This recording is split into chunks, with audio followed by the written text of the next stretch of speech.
My name is John Cullen, and I want to tell you a story. It's a story about a scandal, broken relationships, gossip, rumors, money, corporate rivalry, and curling. It's the story of Broomgate, how a single broom, yes, a broom, turned friends into foes and almost killed the 500-year-old sport of curling. It was a year I'd like to forget. Broomgate, available now. Frequency Podcast Network. Stories that matter, podcasts that resonate. Hey, it's Jordan. For this Sunday's episode of The Big Story Revisited, I wanted to share this episode from well over a year ago about tip creep. It is, as I am sure you've noticed, still happening, unabated. In this episode, I shared a couple of examples of it happening to me. Corey Mintz shared a couple of examples of it happening to him. And as we share it again, I feel compelled to tell you that last night I was at a concert and a beer came to $16 after tax.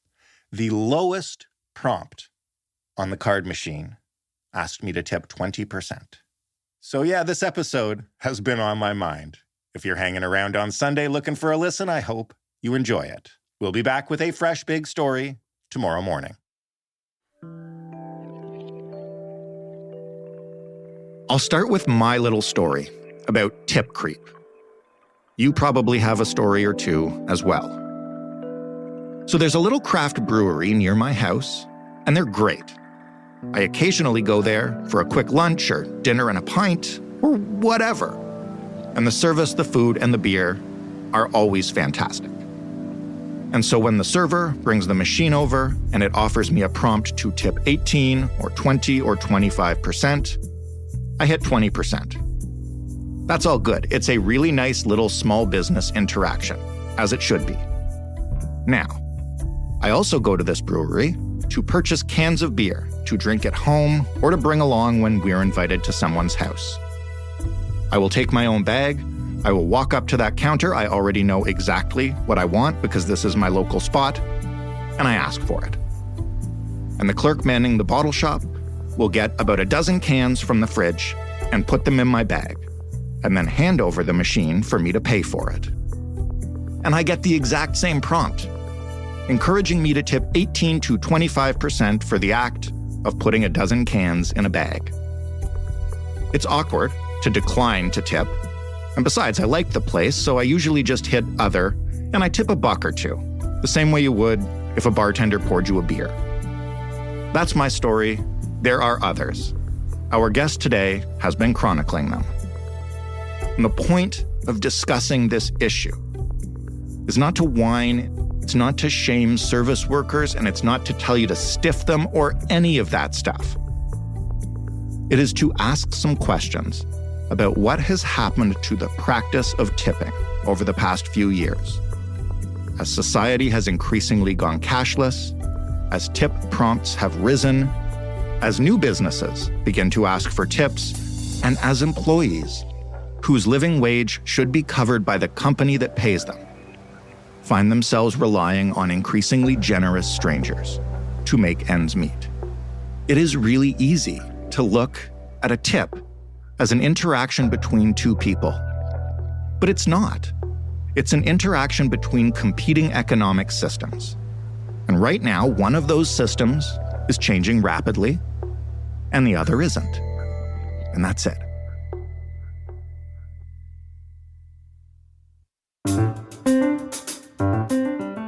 I'm Jordan Heath Rawlings. This is The Big Story. Corey Mintz is a food reporter. He is the author of The Next Supper, The End of Restaurants as We Knew Them and What Comes After. As I mentioned, he is chronicling tip creep, and he did so recently in the Globe and Mail. Hey, Corey. Hello, Jordan. Corey, what is tip creep? Can you define it? Yeah, there seems to be a little bit of disagreement on that. Tip creep to me encompasses two things. It's the expansion of the types of businesses that expect us to tip, and they do so through a prompt at the digital payment terminal, and the percentage that they expect, and they do that by presenting us with a list of options, 10, 15, 20, 1,000%, all of which used to be done not exclusively through restaurants, but restaurants, your hairdresser, a few other places, taxi cabs, and was largely voluntary and done based on the cultural expectations of consumers.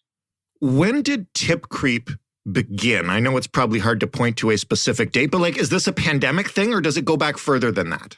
I think the percentage thing dates before the pandemic. I mean, certainly when I was growing up, I was told 15% was standard, but I was told that by my father. So take that with a grain of salt. He definitely never worked in the service industry. When I went to cooking school and started cooking and working in restaurants and therefore talking to servers, who had a very different perspective, I was told, at least if you work in a restaurant, when you go out to eat, you better tip 20%. And that became my standard. But in recent years, I'd say like the past 7 or 8 years, I think more common, most diners who have not worked in restaurants tip towards 20%. And the data from Square, the restaurant software company, sales company, bears that out. The average is something like 17 or 18%. But definitely in the last few years, we've seen, in this real measurable way, because you notice it when you go to the payment terminal, the range they're presenting you for the prompts. And it really has shifted from the sort of 10 to potentially 25% range to the 18 to 30 and even higher range. So I know for the last little while on social media, you've been kind of casually collecting examples of these, either from your own experience or from other people talking about it. Can you share just a couple of the most egregious, just so we get a sense of what we're talking about here? And I want to also say, before I get you to do that, that when I talk about egregious examples of tip creep, none of this is on the servers, and we're going to get to that. So maybe just give us some examples before we get into like what's behind it. I think because I write about tipping a lot for a variety of publications, I always get these emails or stories after the fact.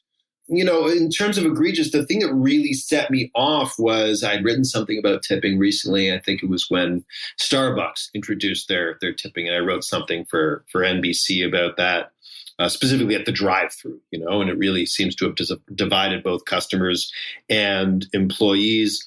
And someone contacted me to mention that they had gone to a grocery store here in Winnipeg, where I live, and had gotten a tip prompt. And that just made my head spin, because that to me is like just another frontier.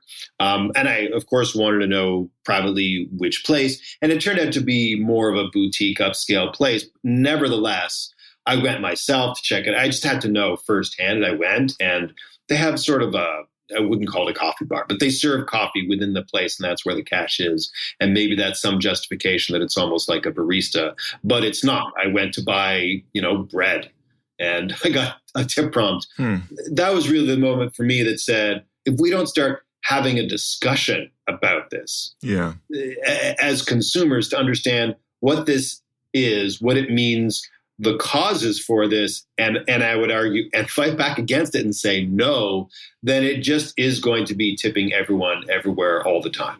Who benefits the most from what you just described? Tipping everywhere, everyone, all the time. On the surface, it would appear to be people working service industry jobs, or I guess not even service industry now, grocery store jobs. I wouldn't say so. I'd say the people who always have benefited from tipping are, first of all, yes, servers in nice restaurants where people genuinely make hundreds of dollars an evening in tips. Right. That's not to say the job isn't incredibly hard physically and emotionally, but a server in a really good restaurant can work 3 or 4 shifts a week and make more than I make. And they have always been the prime beneficiaries of tipping.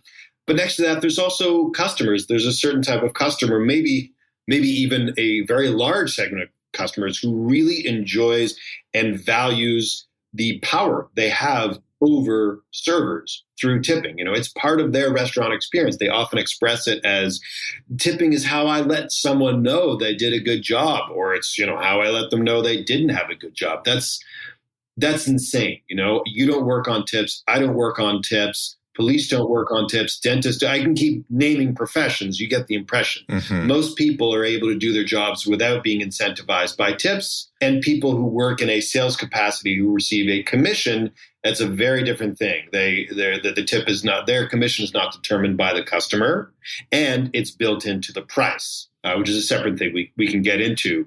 But the other person who really benefits by tipping, they don't like it, but they benefit by it, is business owners. Business owners who, if they had to pay that amount to the people being tipped, meaning if a restaurant owner had to pay a server in wages what they expect to earn in tips, they would first of all have to raise menu prices. We can get into that, meaning more money's coming in revenue, therefore it's taxable. And then they got to pay taxes on it again as payroll tax. So the current system, which is incredibly obfuscated and fragmented, in which no two restaurants operate the same way, no two divide their tips up and share them up in the same way. But ultimately, I just spoke with someone from Restaurants Canada, the lobbying organization, last week. Ultimately, even post-pandemic, tips are still distributed in the way they were pre-pandemic, which I still find shocking, which is now that we have the majority of money coming in, revenue for restaurants, through credit cards, there isn't enough cash to distribute tips. Restaurants don't legally want to be receiving that cash because then it would count as revenue. So they got to go to the bank, withdraw cash, and then put it in a bunch of envelopes for servers to pick up. In 2023, we're still doing this. You mentioned, now post-pandemic. Lots of people would debate post-pandemic, but I know what you mean. People are back in person in restaurants. You knew what I meant. I knew what you meant. How did the pandemic really supercharge tip creep? Obviously, one of the things you just touched on is a big part of it, digital payment options. But how else? Well, that's the real catalyst in terms of capability. Right. For me, I used to love cash. I shouldn't advertise this. I always had to have $200, whether it was in my pocket or at home but I couldn't leave the house without some cash in my pocket. Even if I gradually stopped using it over the years, I just was like, but what if I need to take a cab? What if I'm kidnapped? I have to have cash. And the pandemic really finally ended that for me. It finally made me go, all right, I don't want to be physically touching stuff all the time. Cash is dirty and it's a nuisance. And quite frankly, once Canada had the chip system everywhere with the cards, debit and credit, I was like, man, this is a lot easier. It's also much easier for invoicing. Yeah. But it meant that I saw the same thing happening with everyone everywhere. We really phased out cash as much as possible, which of course is another level of elitism because there's people who don't have digital payment systems, but it became so standard to pay digitally and therefore to really finally displace that old bowl with a little sign that says, tips written in a Sharpie and make it a simple addition to the payment system where just before you see your total, your subtotal with tax, and just before you go to pay, you get that tip prompt. Yeah. And introducing that tip prompt became just so easy, with the variety of payment terminals. And at a time where in the last 2 years, every business, if they've survived, has been struggling, first for a 18-month period of openings and closures, and then rolling into this current era with this, first of all, increased competition for workers, which has raised wages, not enough, but it has made the competition for those workers force restaurants and cafes, bakeries, really everything in the service sector, force them to finally have to offer competitive wages, which has sent their costs up. At the same time, every other cost has gone up. The point at which inflation in Canada reached its height of 7 point something on an overall level. Within the food sector, groceries, it was 13 something, right? It was almost double that. So there was such a whammy to restaurants. It made something that the consumer doesn't even think about, like the cost of filling up a deep fryer, sometimes double and triple, which, if you're serving something that people expect to be cheap, French fries, even that became a luxury. So it really forced operators to look at the numbers and say, where can I afford to save money?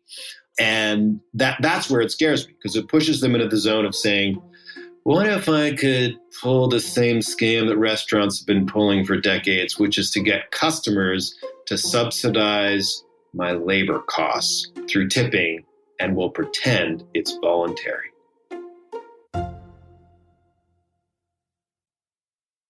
When we talk about how businesses are approaching tipping, and when we put it the way you just said, that we're subsidizing labor costs, and then you see more and more businesses requesting tips, or the businesses that already do setting those prompts at a higher percentage. What kind of, and I'm not trying to get like super philosophical here, but what kind of message does that reinforce to us and just to everybody that touches that part of the industry? Well, it pushes us into this zone. And let me clarify it if I didn't do it enough already. The concept of the tip is, in theory, for most consumers, you go out, you have a good experience, and you let people know how grateful you are by tipping. Right. But if most of us, and most of us do, according to the academics I've interviewed, tip the same percentage almost all the time, except for the rare occasions. If most of us do tip pretty much all the time, then it's really part of the expected cost of going out, right? The $10 sandwich, it's really a $12 sandwich if you pretty much always tip 20%. Mm-hmm. But by pretending that it's voluntary, we're able to artificially keep those menu prices lower than they should be. And we've been doing that for a long time, and it's prevented people from charging what they actually need to charge. And as this spreads, as it has been, as this creeps outwards, it introduces this dangerous idea that Americans love and Canadians love an American idea, which is that individual private charity should do what businesses and government really have a responsibility to, which is to pay people properly. Right? Yeah. It's not the state's responsibility. It's not the employer's responsibility. If people want a better paying job, go somewhere else, pull themselves up by their bootstraps. But private charity can take care of these things. And I think that's the really dangerous road that I don't want to see this going down. There's a line that's not that thick between, those stories you see on the American news about like town all chips in to get life-saving surgery for a kid who doesn't have health insurance, and like workers at a restaurant all pool their tips to help so-and-so pay their tuition. Like, it's not that far away.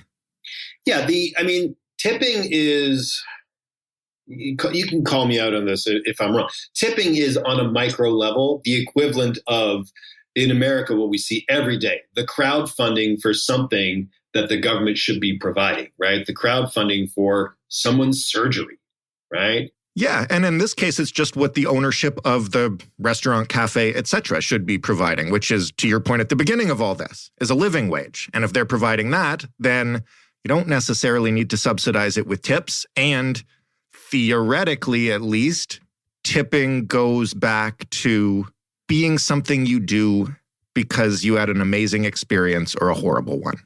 Sure. It's not an act of generosity if it's actually a cultural norm that you would be embarrassed not to act on. Yeah. It's not voluntary if it's expected. So given that this isn't going away tomorrow, and we can talk maybe in a minute about how we could even try to make it go away if we wanted to, which I don't know is possible. The cat's kind of out of the bag. You mentioned earlier that you talked to experts about tipping. What do they say about this new era and what we should do about it or what we're expected to do? Well, I can answer that question and allude to the first. The people that I've always reached out to have been three academics. There's Bruce McAdams and his collaborator, Mike von Massow, professors at the University of Guelph. And McAdams, the last time I contacted him to say, hey, can I talk to you about tipping? He just said, I can't talk about tipping anymore. I'm done. Nothing's ever going to change. I've been advocating for change for a long time. It's not going away. And Professor Michael Lynn at Cornell He's been studying tipping since the early 90s. If you've ever paraphrased that truism that, if a server touches you on the elbow, it increases their chance of tipping, or little things like that, that's based on his research, right? He's the godfather of tipping research.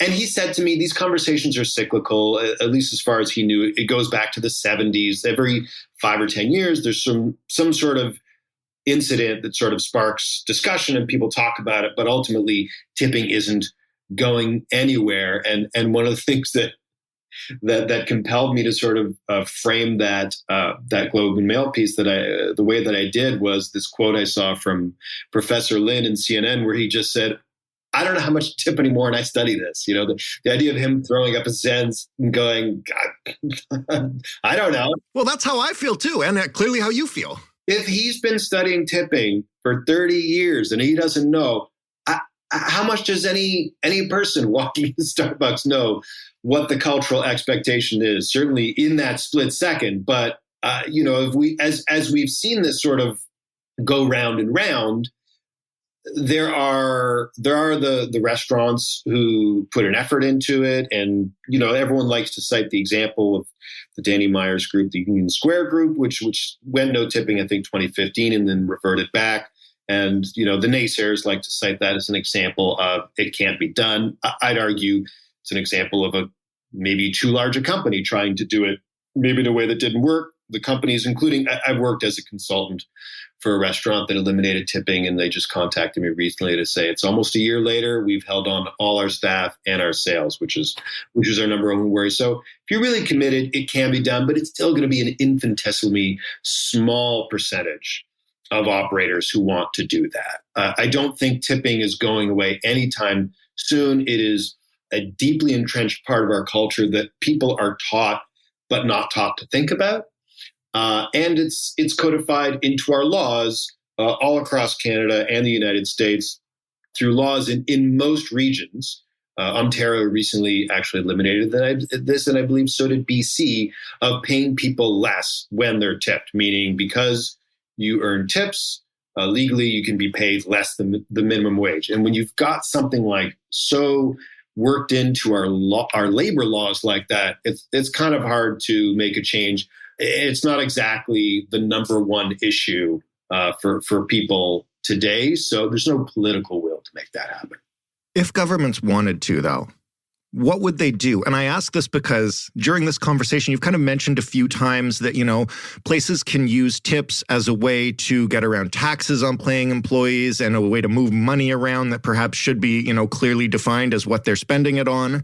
Could the government just outlaw tipping? I know there's probably no political will to do that, but is there a large-scale solution to be found? I hate to say yes and no because it seems like such a middling answer, but yes and no. I think there are policy changes that can be made to improve the situation, but I don't think eliminating tipping is achievable, nor is it necessarily the goal, much as in the end, I'm a tipping abolitionist. Right. First of all, we can and should eliminate the sub-minimum wage for tip workers. There's no justification for it. All that does is incentivize more employers to say, so if my workers get tips, I can pay them less. But at the same time, the conversation about the minimum wage is, for me, really shifted into the conversation about the livable wage because of what relevance is throughout Canada. There's a range of them. In Manitoba, I think it's 14 something. Ontario, but either way, it's different from an actual living wage. In Winnipeg is 18 something. In Toronto, it's 22.40, and in Vancouver, it's 22 something.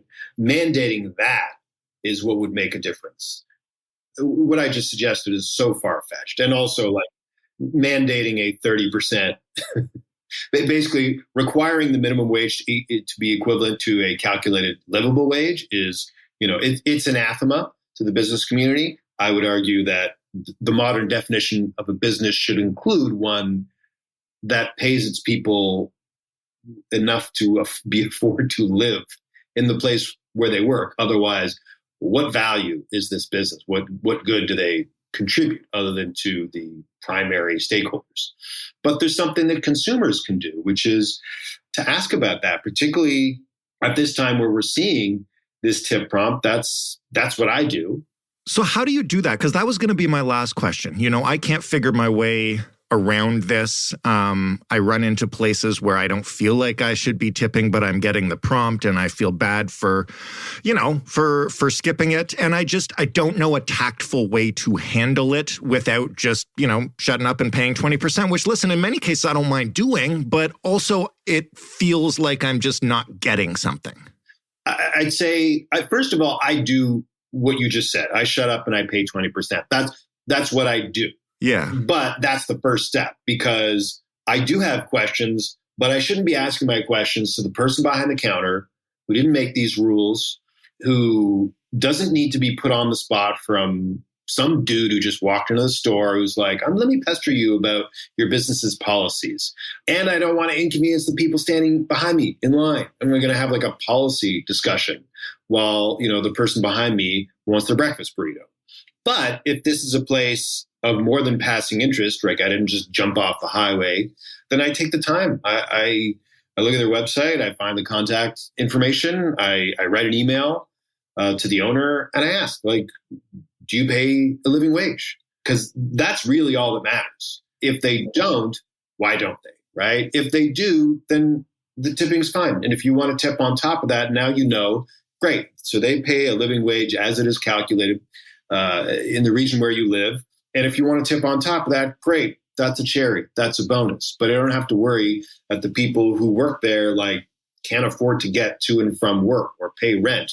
But I think it's doing that bit of due diligence, but going to the people responsible and not hassling frontline workers. Corey, thank you for this. I'm not sure it will help me really figure out tipping, because I don't know if anybody can. But thanks for giving us some options, and thanks for explaining what's going on. Thank you, and shout out to the people in Japan, China, South Korea, Georgia, Iceland, Peru, Spain, Thailand, Australia, Finland, Norway, Denmark, Belgium, the Netherlands, Switzerland, Croatia, Iran, and Brazil, where they don't have tipping. So it's possible to wrap your head around. Corey Mintz wrote about tip creep in the Globe and Mail. He's the author of The Next Supper, a book you should definitely read if you like eating at restaurants. That was The Big Story. For more, head to thebigstorypodcast.ca. You can actually hear us talk to Corey about his book if you head down to the search bar at the bottom and type in his name. You can also, of course, find us on Twitter at TheBigStoryFPN. You can email us, hello@thebigstorypodcast.ca. And you can call us, 416-935-5935. If you have stories about tip creep that sound weird and outlandish, send them to us. We'll, at the very least, pass them along to Corey if we don't read them out here. The Big Story is available in all your favorite podcast players, and you can ask for it on a smart speaker by saying, play The Big Story podcast. Thanks for listening. I'm Jordan Heath Rawlings. Have a great weekend. We'll talk Monday.